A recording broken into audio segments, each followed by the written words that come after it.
মারজান, মারজান,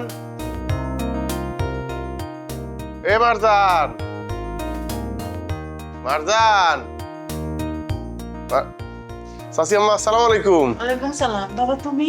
হ্যাঁ ওই চাচি আম্মা একটু মারজান রে বলাইয়া দেন জান। ইয়া কোন হাবু এসে আমি একটু মারজান। আব্বা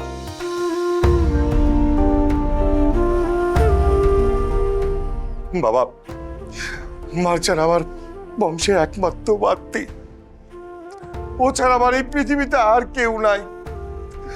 ওর মা মারা যাওয়ার পর আমি চাইলে বিয়ে করতে পারতাম, শুধুমাত্র মারজানের কথা ভেবে আমি আর বিয়ে করিনি। শুধুমাত্র মারজানের সুখের জন্য, মারজানের সুখ দুঃখ আনন্দ বেদনা এসব ঘিরেই আমি বিয়ে করিনি। বাবা, আমি 1000 কোটি টাকার মালিক, আমার সব সম্পত্তি আমি তোমাকে দিয়ে দিব, বিনিময়ে তুই আমার মেয়েকে ফিরিয়ে দাও বাবা। এই অসহায় বাবার মুখে আমার মেয়েকে ফিরিয়ে দাও বাবা।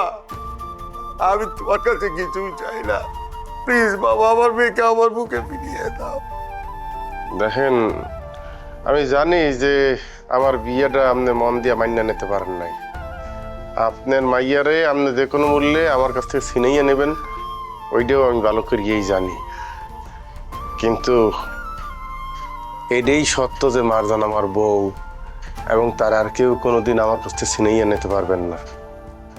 আপনি যেইটা করতে আছেন সেইটা হইলে ইমোশনালি মরে ব্ল্যাকমেইল। করিয়া লাভ নাই, আপনি মারজানরে বলান। কি? আমি তোমাকে ইমোশনালি ব্ল্যাকমেল করছি? হয়, কারণ দুনিয়ার আর কেউ না চিনলেও আমি অল্প পরিচয়তে আপনার খুব ভালো করে চিনে লাইছি।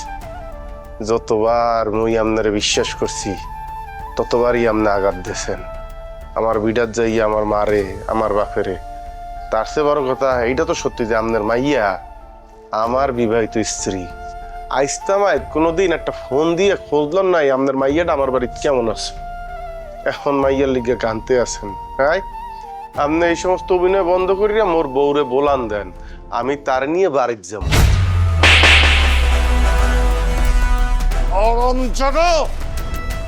আমি অভিনয় করি? আজকে তোর খবর আছে, দাঁড়া।